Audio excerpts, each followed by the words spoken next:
ভোগবাসনা দমন করবার উপায়। নমস্কার, আত্মজ্ঞান সন্ধান চ্যানেলে আপনাদের সবাইকে স্বাগত জানাই। জয় গুরু। লোভ করা থেকে বিরত থাকুন এবং মনকে কিভাবে আমরা নিয়ন্ত্রিত করব।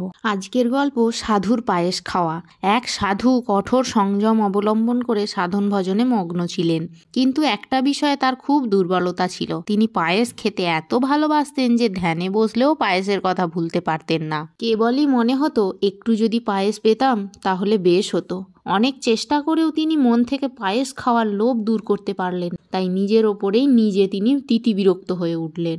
একদিন এক বড়লোকের বাড়িতে তিনি ভিক্ষে করতে গিয়েছেন। ধনী গৃহস্থ সাধুকে দেখে পরম সমাদরে তাঁকে অভ্যর্থনা করে জিজ্ঞাসা করলেন, বাবা, আপনার সেবার জন্য কি রকম ব্যবস্থা করব বলুন। সাধু বললেন, আর কিচ্ছুর দরকার নেই, শুধু পায়েসের জোগাড় করো। গৃহস্থ তখন প্রচুর পরিমাণে পায়েস প্রস্তুত করে সাধুর সামনে ধরে দিলেন।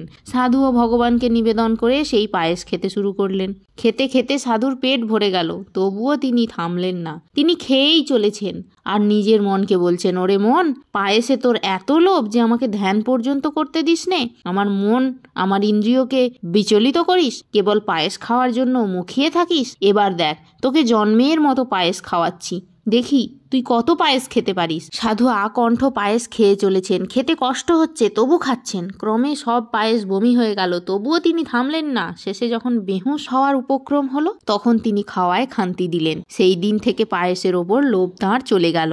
এমনকি পায়েসের কথা মনে হলেও তখন তার বমি আসতো। অনেকে বলেন, ভোগ না করলে ত্যাগ করা যায় না, কিন্তু সকলের পক্ষে এক কথা খাটে না।